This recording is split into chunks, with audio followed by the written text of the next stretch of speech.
A rider by herself appears on the flat land of Central Asia. As the dust clears, the gathered soldiers realize this isn't just another fighter. This is a woman, a princess, and she's about to challenge the best wrestlers in the Mongol Empire to fight her one-on-one. If anyone beats her, they get to marry her. But here's what they don't know yet. She's already beaten hundreds of men, and every single one of them paid her 10 horses for losing. Her name was Khutulun, and by the time her story ends, she would lead armies of 40,000 men, change the way power worked in Asia, and become so famous that her story would inspire tales told 700 years into the future. This is her story, the story that history books forgot.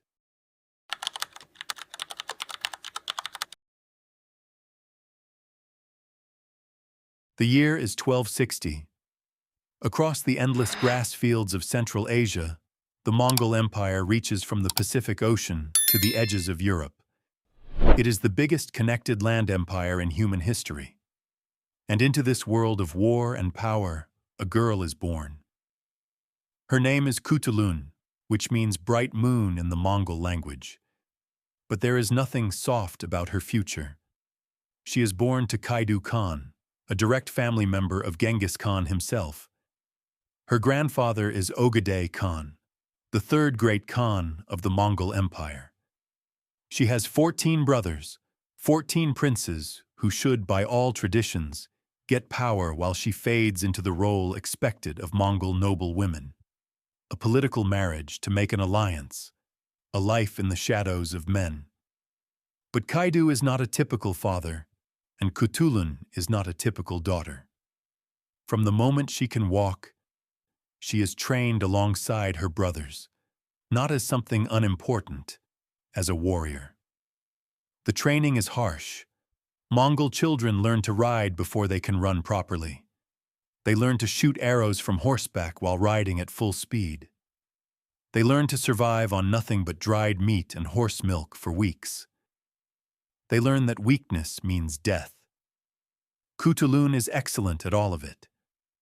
By the age of 10, she can ride harder than boys twice her age. By 12, she can wrestle grown men to the ground. By 15, she is training with the best warriors of her father's guard and winning. But here's what makes her different. She doesn't just match the men, she beats them. Imagine the scene. A training ground outside Kaidu's camp. Dozens of warriors practicing combat. And in the center, a teenage girl throwing experienced soldiers to the dirt with moves that leave them gasping for air. Her brothers watch with a mix of pride and something else. Something that might be fear, because they're beginning to realize something that will change everything. Their sister might be the strongest warrior among them all. But strength alone wouldn't make Khutulun famous.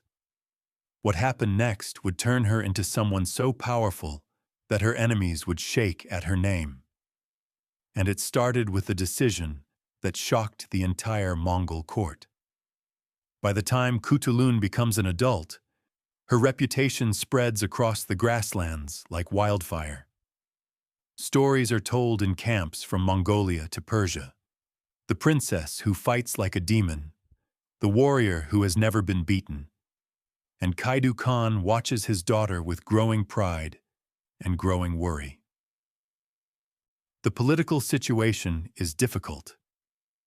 The Mongol Empire, once united under Genghis Khan, has broken into competing kingdoms.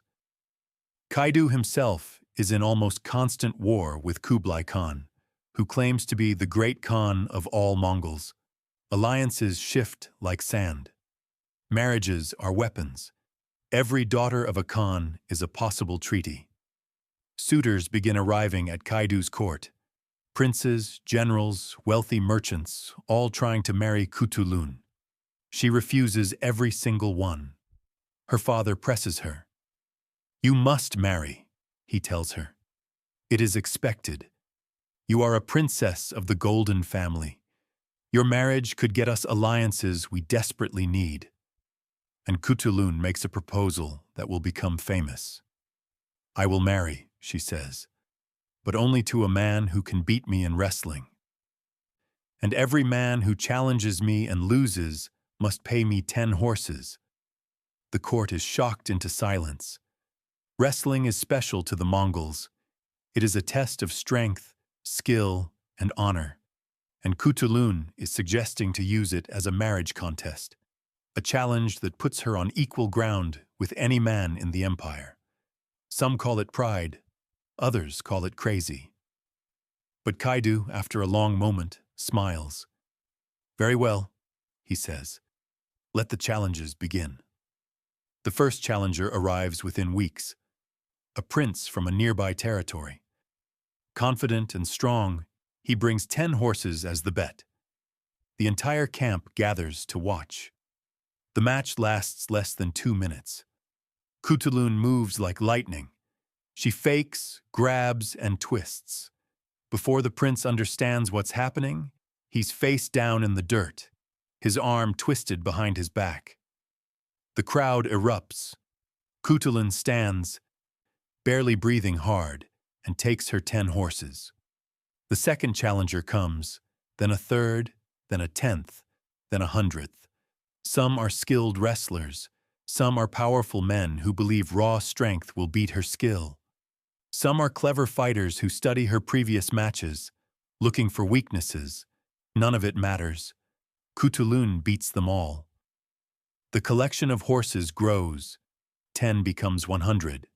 100 becomes 1,000. According to Marco Polo, who wrote about her story, she eventually collected over 10,000 horses from beaten suitors. 10,000. But here's what the legend doesn't always tell you. These weren't just wins. These were statements.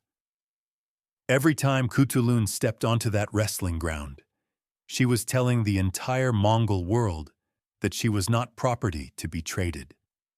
She was a warrior, an equal, and she would choose her own fate. The matches become events. People travel for weeks just to see them. Bets are placed. Stories are told. And with each victory, Khutulun's legend grows. But there's one match that stands above all others. A champion arrives from a faraway kingdom. A man who has never lost a wrestling match in his entire life. He brings not 10 horses, but 100. A fortune that shows his complete confidence. And he makes Khutulun a promise that will change everything. His name is never written in most histories. Some sources call him the champion of champions. Others simply call him the one who almost won. He is huge, taller than most Mongols, with shoulders like a bull and hands that can crush stone. He has beaten over 500 opponents in official matches. He is trained in the traditional Mongolian wrestling style, but also in the techniques of Persian and Chinese fighters. He is, by every measure, the most dangerous opponent Khutulun has ever faced, and he knows it. When he arrives at Kaidu's camp, he doesn't just bring 100 horses. He brings his entire group. Servants, guards, banners showing his victories. He makes a show of his arrival, making sure everyone knows that this is not just another challenger. This is the man who will finally beat the unbeatable princess. The challenge is accepted. The date is set. And for the first time in years, people begin to wonder, could this be the match where Khutulun finally loses? Even Kaidu shows worry. In private, he speaks with his daughter. You don't have to accept this challenge, he tells her. This man is different. He's a professional wrestler trained since childhood. There's no shame in refusing. Khutulun looks at her father with those sharp eyes that have seen 100 victories. If I refuse now, she says, everything I've built means nothing. Every victory becomes empty. Every man I've beaten can claim I only won because I chose my opponents carefully. She pauses. I will fight him, and I will win. The day of the match arrives. The entire camp empties out to watch. This isn't just entertainment anymore. This is history being made one way or another. The champion enters the ring first. He performs the traditional eagle dance, the ritual movements that begin every Mongol wrestling match. His movements are powerful, confident. He's performed this dance hundreds of times before victory. Then Khutulun enters. The crowd goes silent. She wears the traditional wrestling outfit, a small vest that leaves the chest and back exposed, heavy boots and shorts. It's the same outfit every wrestler wears, man or woman. But on her, it carries a different weight. She is not just a wrestler, she is a symbol. The eagle dance begins. She mirrors his movements, but hers are different. Where his are aggressive, hers are smooth. Where his show raw power, hers show precision. They circle each other. And then the match begins. The champion lunges forward with scary speed for a man his size. His hands reach for Khutulun's vest, looking for the grip that has beaten so many opponents. But she's already moving, sliding to the side with a grace that seems impossible. He adjusts, comes at her again. This time he gets a grip. He pulls, using his bigger weight to drag her forward. The crowd gasps. No one has ever successfully pulled Khutulun off balance before, but she doesn't fight the pull, she uses it. As he pulls her forward, she drops her weight, rotates, and suddenly his speed is working against him. He stumbles. For just a tiny moment, he's off balance. That's all she needs. Khutulun hooks her leg behind his, grabs his vest with both hands, and pulls. Physics and leverage do the rest. The champion, all that size, all that strength, all that confidence, crashes to the ground like a falling tree. The impact is so hard that dust explodes in a cloud around them. For a moment, no one breathes. Then Khutulun stands. She extends her arms in the traditional victory pose, and the camp erupts in cheers so loud they can probably be heard in the next territory. The champion lies on his back, staring at the sky, trying to understand how he lost. In less than 30 seconds, his unbeaten record has been destroyed by a woman half his size. Khutulun claims her 100 horses. She helps the champion to his feet, showing respect to a worthy opponent. And then she does something that surprises everyone. She offers him a position in her father's army. "You are a skilled fighter," she tells him. "Your strength would be valuable in battle. Serve my father, and you will have the honor you seek." Some see this as mercy. Others see it as a smart political move. By turning her beaten opponents into allies, Khutulun is building not just a legend, but a power base. The champion accepts, and Khutulun walks away from the wrestling ground, knowing that she has just proven something that cannot be denied. She is not just the equal of any man in the empire. She might be better than all of them. But being the greatest wrestler in the Mongol Empire was just the beginning. What Khutulun did next would take her from legend to legend, because she was about to prove that her skills on the wrestling ground were nothing compared to her genius on the battlefield. Before we continue with Khutulun's incredible story, take a moment to like this video and subscribe to the channel. We're uncovering forgotten heroes like this every week. Warriors, rulers, and rebels whose stories deserve to be remembered. Hit that notification bell so you don't miss the next episode, and drop a comment below. Who's your favorite forgotten hero from history? Now back to Khutulun's story, because it's about to get even more exciting. The wrestling matches made Khutulun famous, but what she did on the battlefield made her legendary. By 1275, the political situation in Central Asia has reached a breaking point.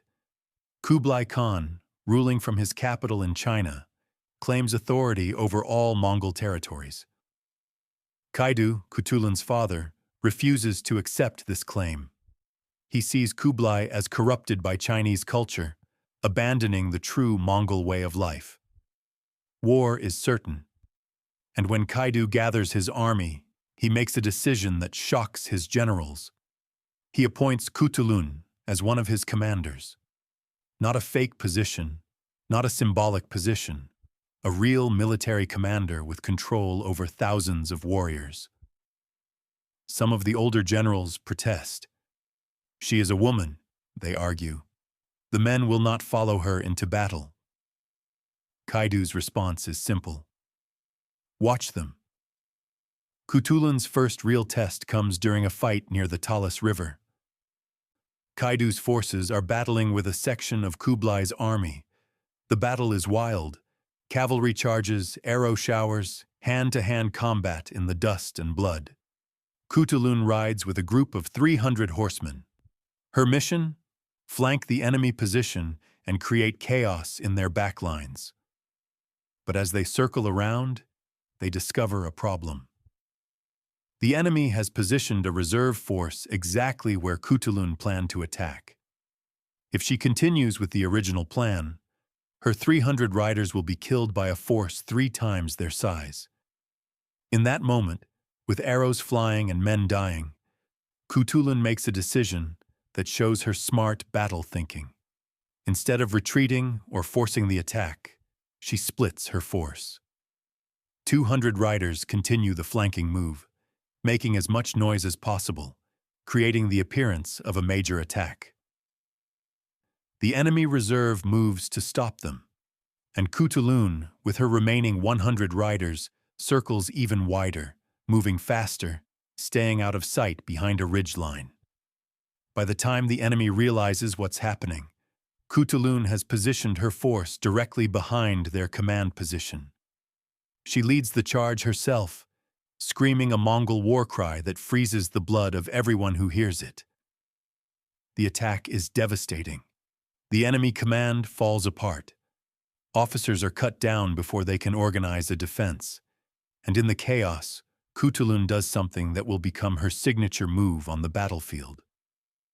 She rides directly at an enemy officer, a general, based on his armor and banners. He's surrounded by bodyguards, but she doesn't care. She charges through them like they're made of paper. And then, in a move that seems impossible, she leans from her saddle, grabs the general by his armor, and literally pulls him off his horse. She holds him against her side like a sack of grain and rides out of the enemy formation, carrying him as a prisoner. The enemy forces see their general captured by a single warrior. Morale breaks. The battle turns into a disaster for them. Khutulun returns to her father's camp with the captured general. When she throws him at Kaidu's feet, the entire army sees it.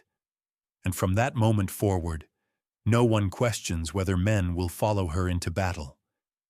They will, because she wins. This becomes her pattern. Over the next 15 years, Khutulun participates in dozens of battles. She commands forces ranging from hundreds to tens of thousands. And she develops a reputation not just for strength, but for intelligence in warfare. She studies her enemies. She changes tactics. She understands that Mongol warfare isn't just about charging and overwhelming opponents. It's about movement, deception, and psychological warfare, and she is excellent at all of it.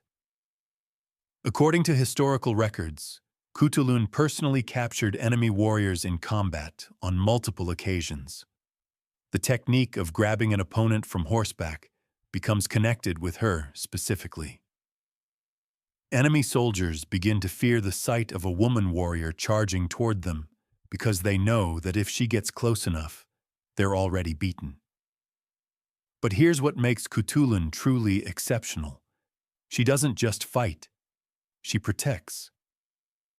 In one recorded incident, a portion of Kaidu's army is ambushed during a retreat.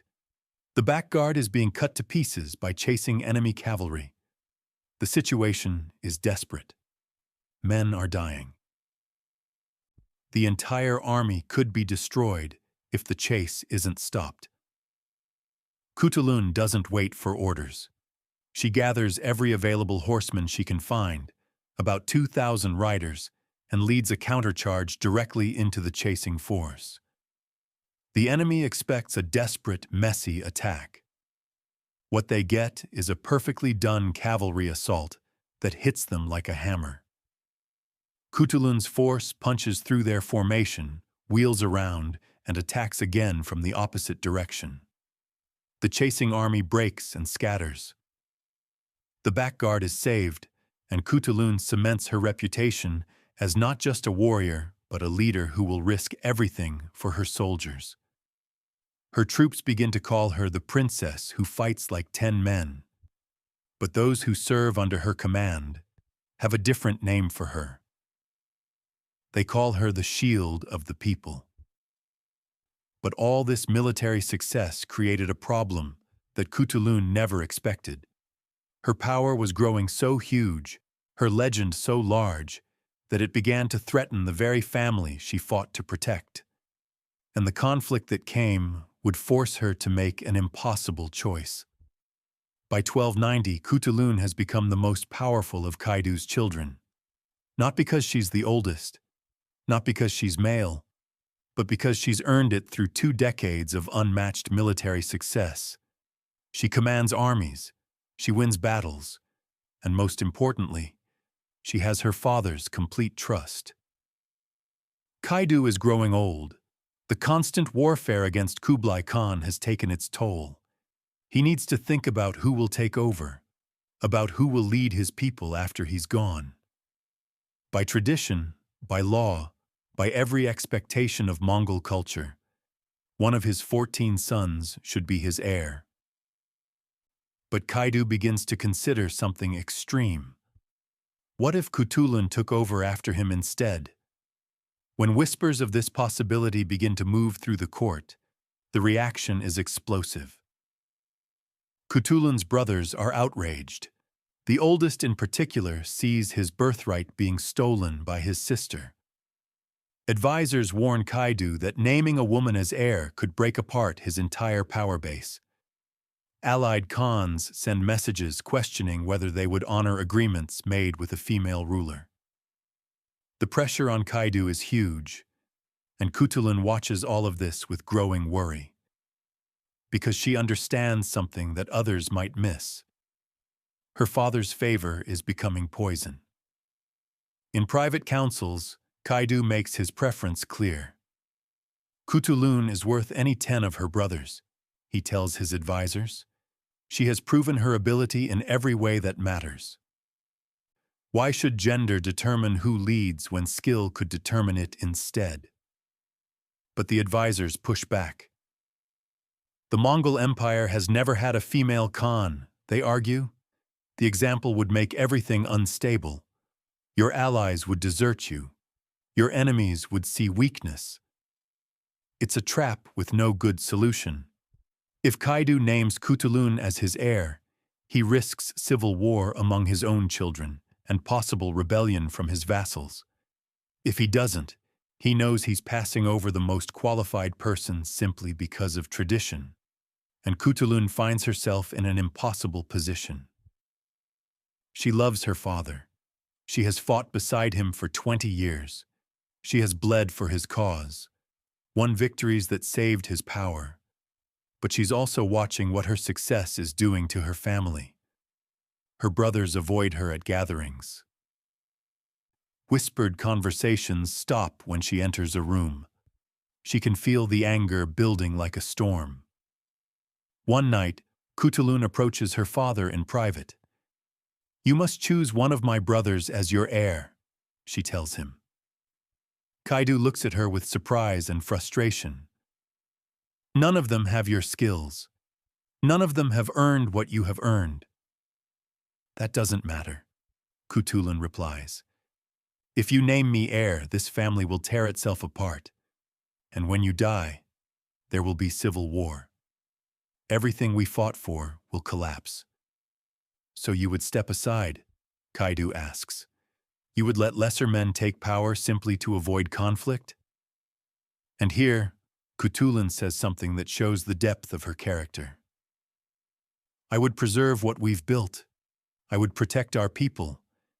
If that means I cannot rule, then I cannot rule. But I can still serve. It's a moment of stunning selflessness. She's choosing family unity over personal ambition. She's choosing her people over her own legendary status. But Kaidu isn't ready to let it go. I will think on this, he tells her. Perhaps there is another way. Months pass. The question of who will take over remains unsolved. And then something happens that changes everything. Kaidu becomes seriously ill. It's 1301. He's in his 70s, ancient by Mongol standards. Years of warfare and stress have worn him down, and now his body is finally giving out. As he lies dying, the succession crisis reaches its peak. Messengers rush between camps. Brothers position their supporters. The entire Khanate holds its breath. And Khutulun makes a decision. She gathers her brothers together, all 14 of them, and she makes a proposal. Our father is dying, she says. We can either fight each other for power, destroying everything he built, or we can come together and choose a leader who can hold this Khanate together. She pauses, looking at each of them. I propose we support our brother Oris. He is not the strongest warrior.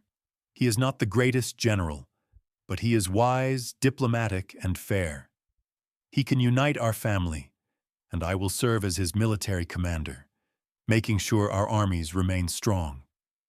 It's a master stroke of political strategy. By voluntarily stepping aside and proposing a compromise candidate, Khutulun stops the succession crisis before it can become a civil war. Some brothers are suspicious, others are relieved, but ultimately they agree. When Kaidu dies shortly after, Oris becomes Khan, and Khutulun, as promised, becomes his primary military commander. She gives up the throne she could have claimed, but in doing so, she saves her father's legacy and her family's power. But here's the twist that history almost forgot. Khutulun's story doesn't end with her father's death. What she did in the years that followed would prove that she never needed a throne to change the world. After Kaidu's death, Khutulun faces renewed pressure from her family and court. You must marry, they tell her. You have no heirs. You are aging. The time for wrestling contests has passed. By now, Khutulun is in her 40s. She has spent more than 20 years going against expectations, building a legend that spans continents. Her collection of horses from beaten wrestlers has become so huge, it's an actual economic force in the region. And she has never married. But now, with her father gone and her position secure as military commander, she makes an unexpected decision. She chooses a husband. His name is uncertain in historical records. Some sources suggest he might have been named Ghazan or Abtai. What is certain is that he is not a prince, not a great warrior, not a champion wrestler. He is a relatively ordinary man from among her father's loyal soldiers, someone she trusts, someone who has served loyally, someone who, importantly, will never try to control her or reduce her power. The court is shocked. After all these years of refusing princes and champions, after collecting a legendary collection of horses and beating every man who challenged her, she chooses someone completely unexpected. But this is classic Khutulun. She makes decisions on her own terms, always. The marriage is quiet, without the ceremony one would expect for a princess of her status.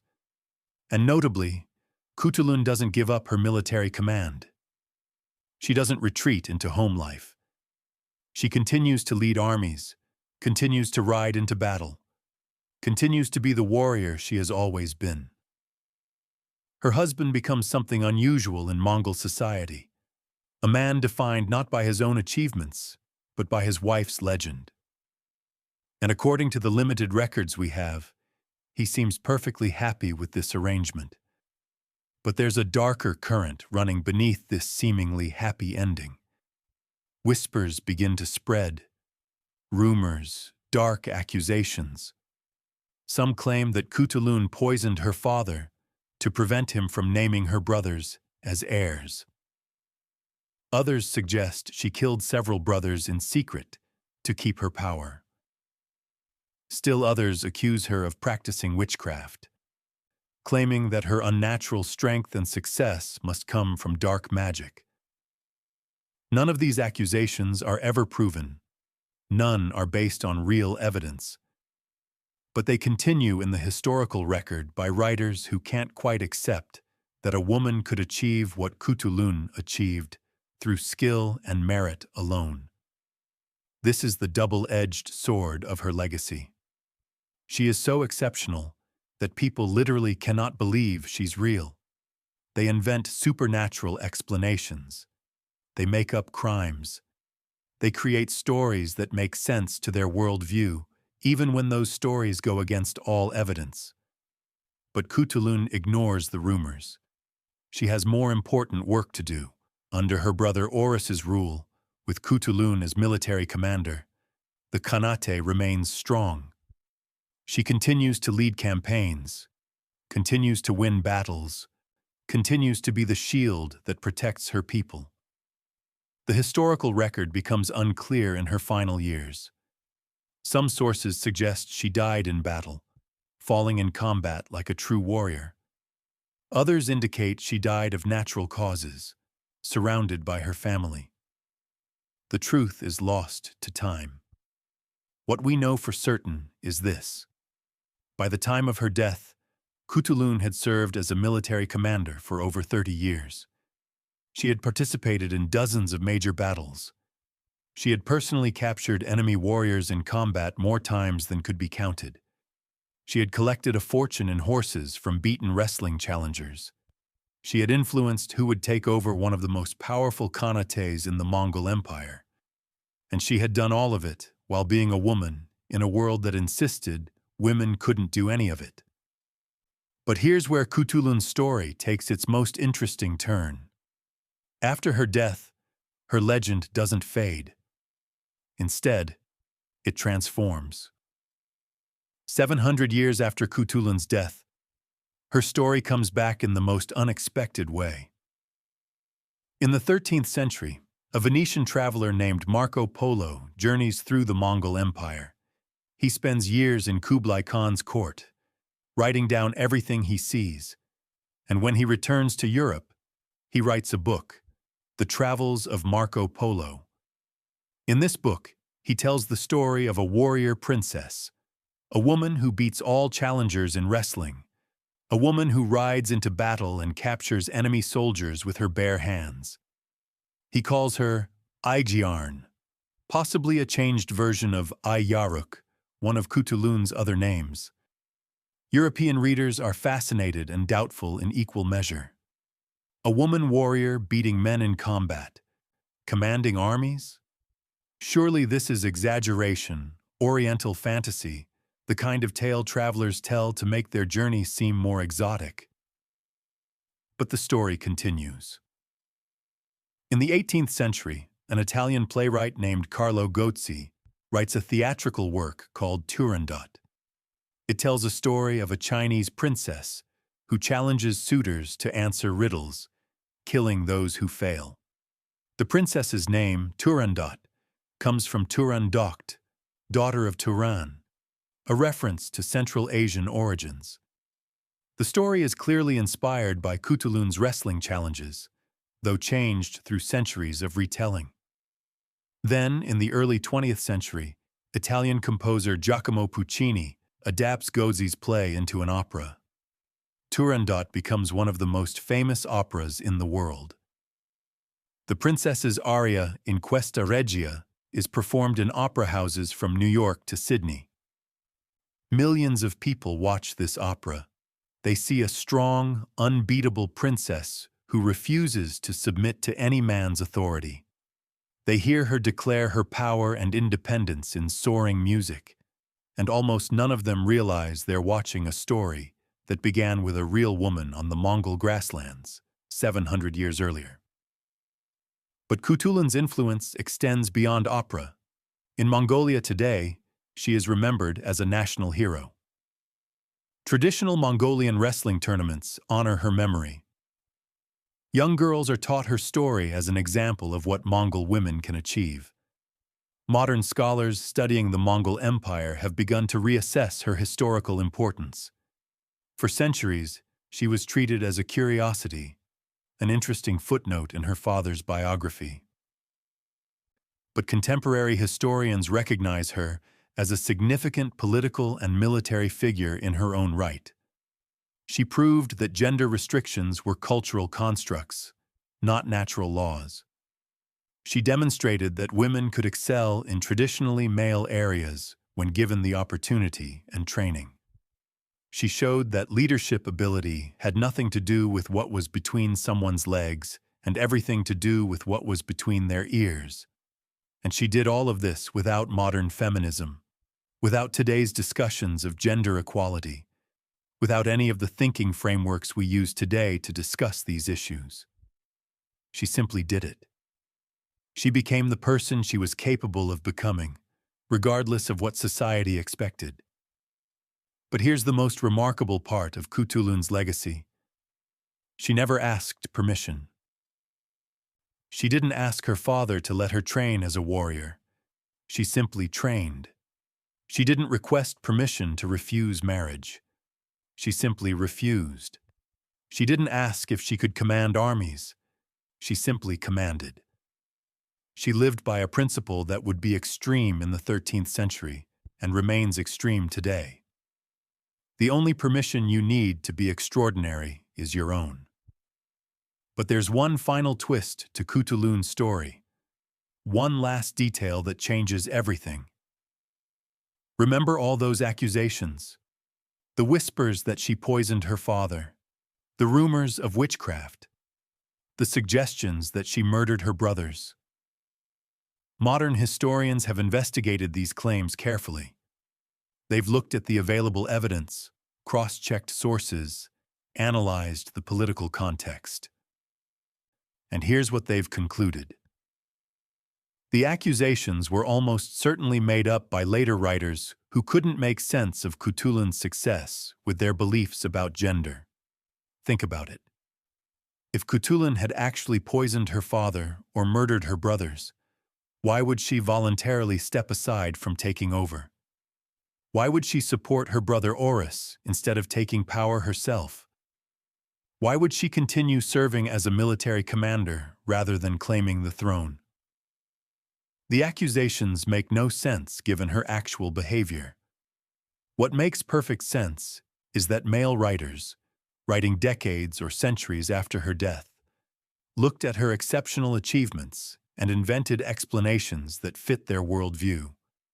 She couldn't be successful because of skill, so she must have used poison. She couldn't be strong because of training, so she must have used witchcraft.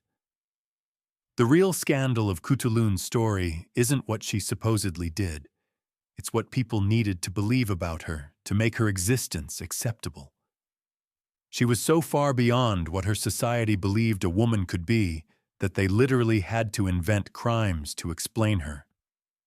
They couldn't just accept that she was exceptional. That possibility was more unthinkable than poison, murder, and magic. And that tells us something deep about how history is written. How many other exceptional women have been erased from history or reduced by false accusations? How many Khutuluns are lost to time because their achievements were too threatening to record accurately? We'll never know. But we know about this one.